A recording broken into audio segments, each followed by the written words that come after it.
That's it! I've decided! My New Year resolution is I'm going to start a business and I want to fund it with NFTs. Nice! Congrats! That's a great choice. I might be able to help with the NFT funding stuff. Oh, hello. Hi. I'm Don. I've also started a business. Oh, great! You should definitely learn from me. For sure! First thing to do is to mortgage your house and put all the money in your startup. That's the best funding source. Yourself. Wait a minute. That sounds a lot like the degen stuff I've been doing with NFTs for the last couple of years. I should fit right in. Hold on. Basically, yeah, it's an all or nothing kind of deal. You know, entrepreneurship is a lot like jumping out of a plane without a parachute and building a new plane on the way down. Ugh. Right, cool. Once you do figure it out though, you're flying, baby. Wait, what? What's wrong with Don's advice? Everything? What's your advice then, smarty pants? Well, start by not doing anything that Don has just suggested. Instead, keep watching this video for a better way to think about your career as an entrepreneur, so you have a chance to make it.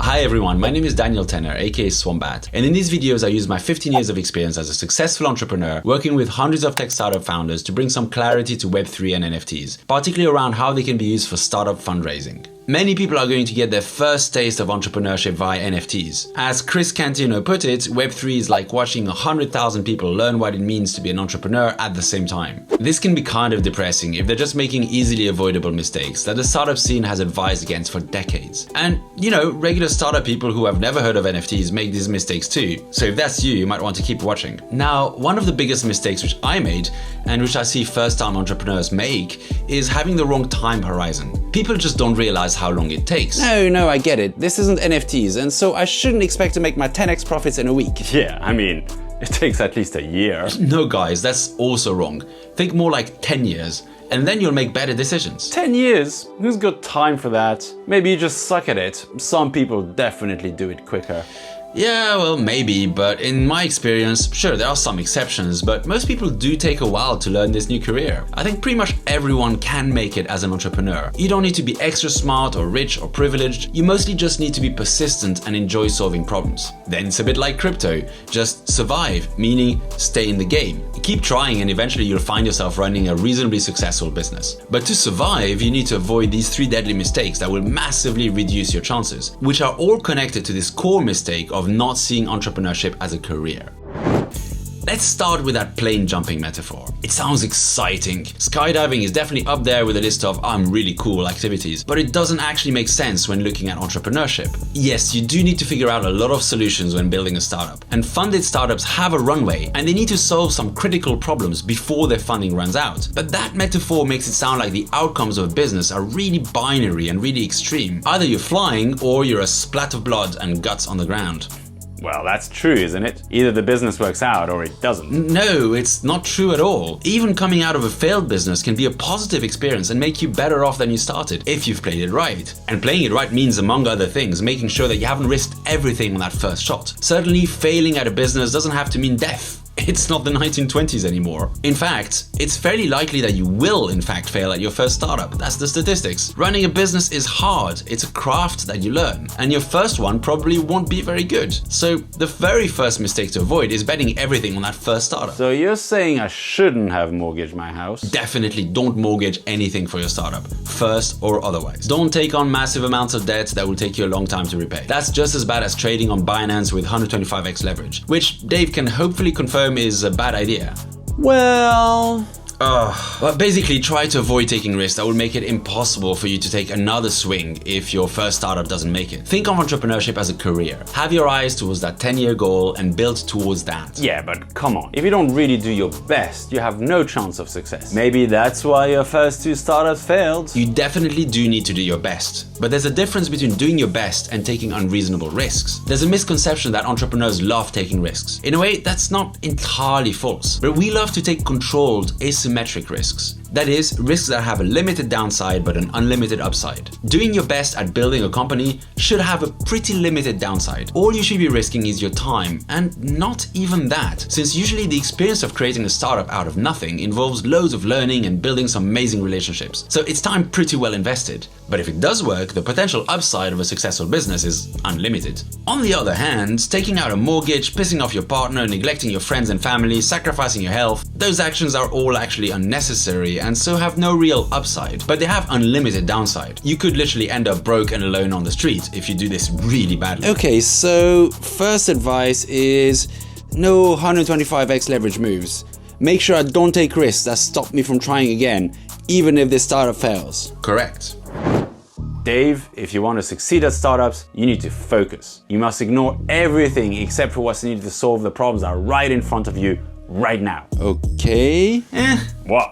Huh? Well, that's not quite wrong, but it's not really right either. This is precisely the kind of thing people get wrong when they forget that entrepreneurship is a career. Think again from the 10-year multiple startup perspective. Yes, of course, you should do your best to solve the problems that your startup is facing right now. But that's playing checkers when the game is really chess. If you're trying to make it as an entrepreneur, then the game is not just making that one winning move, it's to set yourself up with the resources to win the game overall. So keep looking for ways that you can help your startup whilst also accumulating that long-term value to yourself as an individual who will start multiple companies. Look for those win-wins. The most obvious one is skills. Startups offer endless opportunities to learn new skills. Need to make some sales? Chances are that's on you. Congratulations, you get to learn how to be a salesperson. Need to figure out a marketing campaign? Congratulations, you get to learn some marketing. Need to hire people? Nice, you learn how to build a recruitment process. Need to fire people? Well, no congratulations there, but that's also part of the learning. And it's not just skills. Running a startup will massively increase your opportunities to meet lots of interesting people. If you're short-sighted, like I was for a lot of the time, you might see them mostly from the perspective of your current startup. If you're smarter than me, think of that in terms of your whole career and invest in relationships that will be valuable in the long term, even if they don't have an obvious direct impact on your current situation. There are also other resources worth accumulating. Personal brand is an obvious example,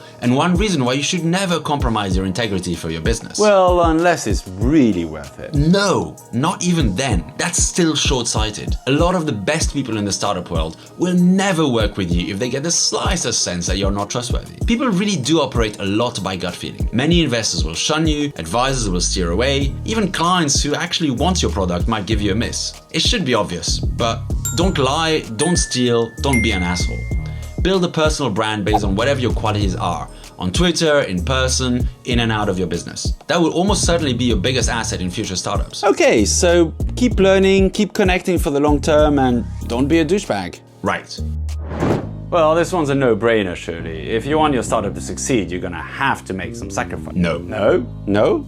No. Huh.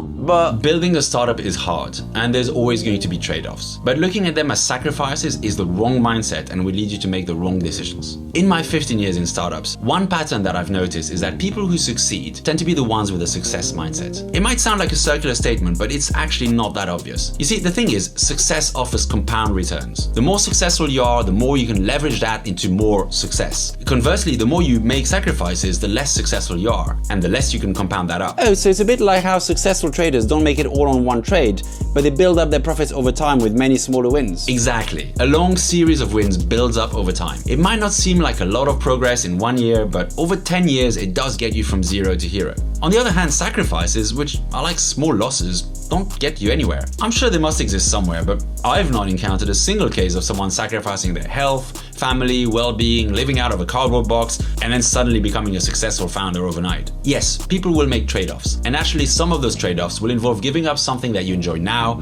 for something you will enjoy more later. As the myth goes, many young startup founders live on ramen until they become ramen profitable, meaning they're making enough monthly revenues to pay for their ramen, so the business is no longer in danger of running out of cash. But while that's a nice image, even that is potentially unhelpful. You can eat cheap and healthy. I doubt many of the startup founders actually ate only dried noodles for years. They probably just used that as a goal to aim for, not as an actual day-to-day practice. Of course, if you're young, your body can take a lot of malnutrition and still function okay. But if you want to maximize your chance of success, you have to take care of yourself. And that includes eating right, which can be done relatively cheap too. To be honest, I don't think I've ever eaten ramen. Oh really? Well, actually I did once at that fancy Japanese restaurant downtown. It's not just food, of course, it's also personal relationships, other health matters like exercise and mental health, and of course your finances, which links back to the first point about risk. Entrepreneurship is a career. It's a 10-year game. Each startup may feel like it's everything while you're working on it, but it's not. You, the founder, you are the everything. You are what will be left over after the startup has failed or even succeeded. You're the protagonist of this story. If you play this 10-year game by taking unreasonable risks, ignoring all the opportunities to grow, and sacrificing yourself every step of the way, you massively decrease your chances of making it. On the other hand, if you play this 10-year game by taking reasonable, mitigated risks, seizing opportunities to build skills and relationships, and stacking little wins at every opportunity, I think it's extremely likely that when you get to the other end of that process, you'll be in a very desirable place in life. A lot of startup advice you encounter is not going to be aligned with what I'm saying, because a lot of it comes from investors. And because of the way shares work, investors have a very different incentive model than you do as a founder. If your current startup doesn't make it really big, they don't get anything. So they want you to risk everything and sleep under your desk because they think that's what will make them money. But you are a founder, not a startup. So invest in yourself as a founder, and over a 10-year period, I'm pretty sure you will succeed. Also, if your startup does require funding, you might be glad to know that I am working on developing some new funding models using NFTs, which could help fix some of those misaligned incentives in traditional venture investment. If that's at all of interest to you, or if you're thinking of raising funds right now, please join the Discord in the description and get in touch. I'd be super happy to talk to you. GM, and good luck.